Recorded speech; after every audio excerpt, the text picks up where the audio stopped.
Agro tourism. Manoharpur गांव में रवि नाम का एक लड़का रहता है। रवि और उसके दोस्त चाय पी रहे होते हैं। अरे रवि, ये बता, मैंने तुझे जो ऑफर दिया था मेरे साथ शहर चल के काम करने का, अरे में तूने क्या सोचा? नहीं भाई, मैं अपना गांव छोड़कर कहीं नहीं जाऊंगा। मुझे यहाँ बहुत सुकून है। तुम जाओ शहर में काम ढूंढने। अरे तो क्या जिंदगी भर इसी तरह अपने माँ पिताजी पर बोझ बने रहोगे? तुम कहते हो खेती बाड़ी तुमसे होती नहीं, शहर जाकर काम करना नहीं चाहते, तो आखिर करोगे क्या?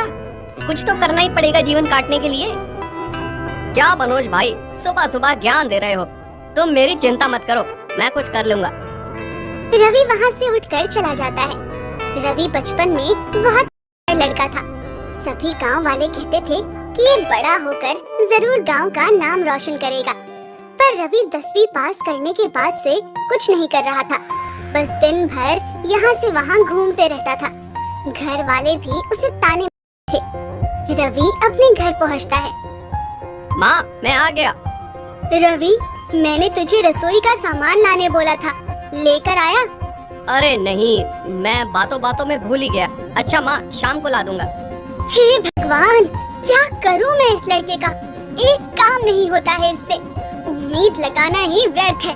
बस दिन भर बड़े बड़े खटिया तोड़ते रहता है। कम से कम अपने पिताजी का खेत में ही मदद कर दिया कर। अरे माँ, तुम्हें मुझसे इतनी तकलीफ है तो मैं यहाँ से चला जाता हूँ। रवि गुस्से से घर से निकल जाता है।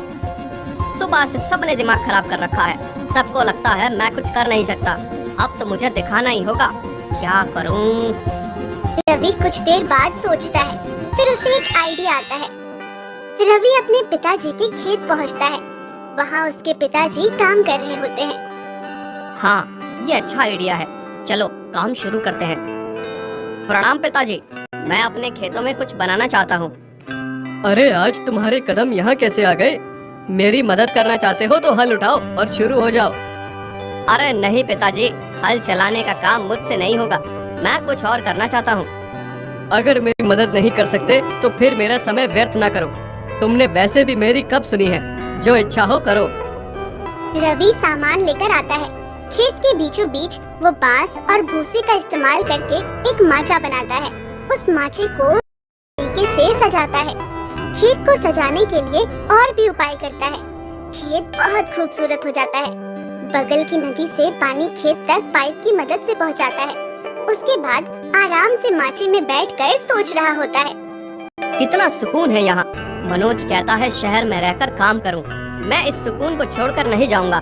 लेकिन अब बहुत हुआ, सब मुझे निकम्मा समझते हैं और कुछ काम करने का सोचता हूँ। रात को रवि घर पहुँचता है। खाना खा रहा होता है। पहला निवाला मुंह में लेता है। माँ, तुम्हारे हाथों में तो सचमुच जादू है। आनंद आ जाता है खाना खाकर। ऐसा खाना पूरी दुनिया में कहीं नहीं मिलता। इतना कहते ही उसके दिमाग में आइडिया आता है। वो पिताजी है।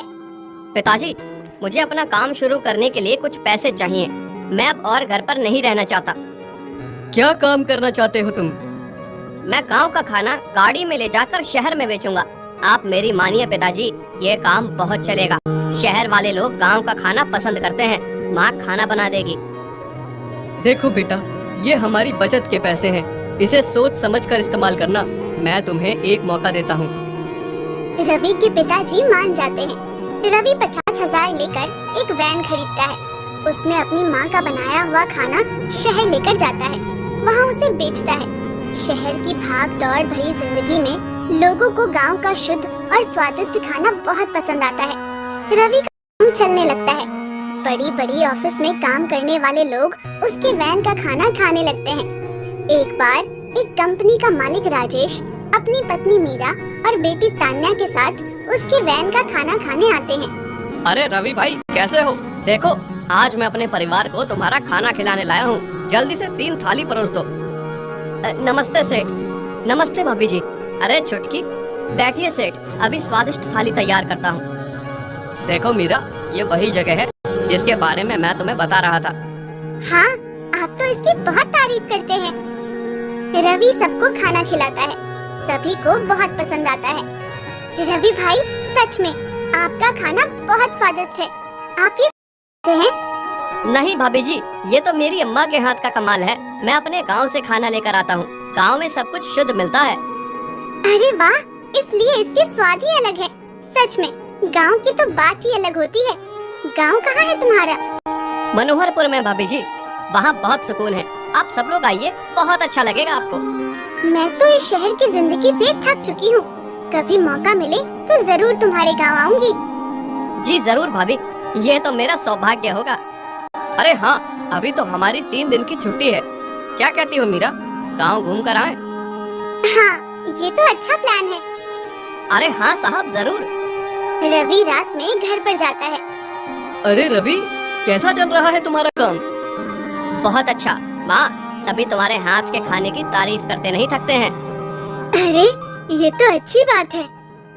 माँ, कल मेरे शहर का एक दोस्त अपने परिवार के साथ यहाँ आ रहा है। उसके लिए खाना और रहने का इंतजाम कर देना। ठीक है बेटा। अगले दिन राजेश मीरा और तान्या के साथ रवि के गांव पहुंचता है। वहाँ रवि उनका बहुत अच्छे से स्वागत सत्कार करता है। घर में अंदर आने से पहले नदी के पानी से पैर धोने को देता है। ये पानी कितना शीतल है, बहुत राहत मिली इससे पैर धोकर। हाँ मीरा, सही कहा तुमने। जी, ये हमारी नदी का पानी है। उसके बाद रवि की माँ सबकी आरती उतारती है और फिर उनको घर के अंदर बहुत इज्जत से बैठने को कहता है। मीरा उनकी मिट्टी के घर की ठंडक से बहुत खुश होती है। वाह, इस घर में तो कितनी ठंडक है। सच में एसी से भी ऐसी ठंडक नहीं मिलती। वहाँ बगल के घर में मुरली चाचा मिट्टी के गुड्डे गुड़िया बना रहे होते हैं। तान्या दौड़कर देखने लगती है। मीरा भी पीछे जाती है। माँ देखो ना, ये कितने प्यारे हैं, मुझे ये चाहिए। हाँ सच में बहुत खूबसूरत है। मीरा तान्या को वो खरीद देती है। फिर सब लोग खाना खाने बैठते हैं। रवि की माँ सबके लिए अलग अलग तरह के व्यंजन परोसती है। अचार, चटनी और पापड़ भी देती है। वाह, आनंद आ गया। क्या खाना है। अचार तो बहुत ही ज्यादा स्वादिष्ट है। ऐसा अचार शहर में नहीं मिलेगा। हाँ, पापड़ का स्वाद भी बहुत अच्छा है। रवि की माँ ये सब सुन के आश्चर्य में आ जाती है। उसे लगता है ये कैसे लोग हैं? इन्होंने आज तक ऐसे अचार नहीं खाए। ये तो उनके रोज के खाने का हिस्सा है। खाना खाने के बाद रवि सभी को खेत दिखाने ले जाता है। खेत देखकर भी उन्हें बहुत खुशी और आनंद होता है। सच में यहाँ की हवा में ही अलग बात है, और ये नजारा तो आंखों को सुकून देता है। पापा, वो क्या है? मुझे वहाँ जाना है, चलो ना। फिर रवि सबको अपने बनाए हुए माचे पर बिठाता है। उन्हें खाने को मकई भी देता है।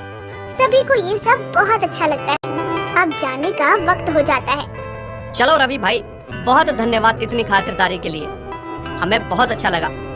हाँ सच में सब कुछ बहुत अच्छा था। बहुत धन्यवाद। ये लो हमारी तरफ से एक छोटी सी भेंट। मीरा रवि को 15,000 रुपए देती है। फिर वो लोग चले जाते हैं। रवि की माँ पैसा देखकर चौंक जाती है। रवि, तुम्हारे दोस्तों ने ये पैसे क्यों दिए? माँ, असल में ये मेरा दोस्त नहीं, ये शहर में एक बड़ी कंपनी के मालिक हैं। मेरी गाड़ी का खाना इन्हें बहुत पसंद आता था। इन्हें शहर की भागदौड़ भरी जिंदगी से राहत चाहिए थी, इसीलिए मैंने इन्हें गांव में आमंत्रित किया था। शहर के लोगों को गांव का माहौल बहुत आनंदमय लगता है। इसे एग्रो टूरिज्म कहते हैं। हम इससे अच्छी कमाई कर सकते हैं। एक दिन में ही 15,000। अब से हम यही काम करेंगे। वाह बेटा, मुझे तुम पर गर्व है। तुमने सच में कर दिखाया, गांव का नाम रोशन किया।